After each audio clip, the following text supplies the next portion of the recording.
കർത്താവെ ഈ നിമിഷത്തിലെ ഇവരിലെല്ലാവരും വന്ന് നിറയണമെന്ന് പ്രാർത്ഥിക്കുന്നു.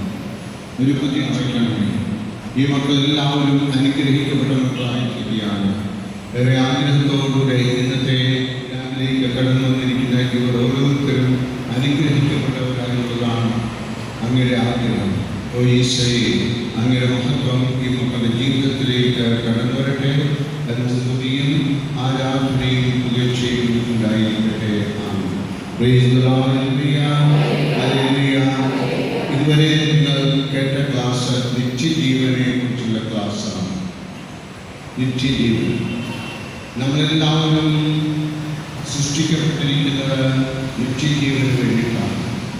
ഈ ലോകത്തിൽ നമ്മൾ ആയിരിക്കുമ്പോൾ നമ്മൾ നമ്മുടെ നിത്യജീവനെ കുറിച്ച് ചിന്തിക്കുകയും എങ്ങനെ നമുക്ക് നിത്യജീവൻ സ്വന്തമാക്കാനായിട്ട് സാധിക്കുകയും എല്ലാം നമ്മൾ ചിന്തിക്കുന്നു. അങ്ങനെ നമ്മൾ ചിന്തിച്ച അതിന് തക്കതായ പ്രവർത്തനങ്ങളിലേക്ക് നമ്മൾ കടന്നു വരികയും ചെയ്യുന്നു. ഹല്ലേലൂയ, ഹല്ലേലൂയ,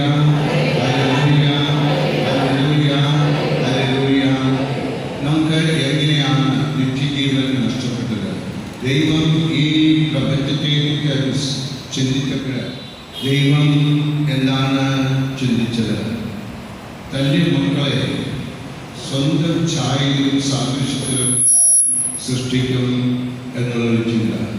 അങ്ങനെ ആദ്യത്തെയും ഹവ്വായെയും സ്വന്തം ഛായയിലും സാദൃശ്യത്തിലും സൃഷ്ടിക്കും എന്ന് പറഞ്ഞാൽ നിത്യജീവൻ നൽകി സൃഷ്ടിക്കും. ഉൽപ്പത്തി പുസ്തകം 1-ാമത്തെ അധ്യായത്തിൽ 26, 27 തിരുവചനങ്ങളിൽ നമ്മൾ ഈ കാര്യം വായിക്കുന്നുണ്ട്. അങ്ങനെ ദൈവം നിത്യജീവൻ നൽകി സൃഷ്ടിച്ചപ്പോൾ അവർക്ക് ഒരു കൽപ്പന കൊടുത്തിരുന്നു. തോട്ടത്തിൻ്റെ നടുവിലെ വൃക്ഷത്തിൻ്റെ കനി ഭക്ഷിക്കരുത് എന്ന്. എന്നാൽ സ്വാധീനത്താൽ, പിശാചിൻ്റെ സ്വാധീനത്താൽ ആ കൽപ്പന നിരസിക്കുന്നതിലേക്ക് കടന്നു. അങ്ങനെ അവർ പറുദീസായിൽ നിന്ന് പുറത്താക്കും. ഹല്ലേലൂയ. എല്ലാവരും വ്യക്തികൾ ഉയർത്തിക്കൊണ്ട് ഹല്ലേലൂയ, ഹല്ലേലൂയ.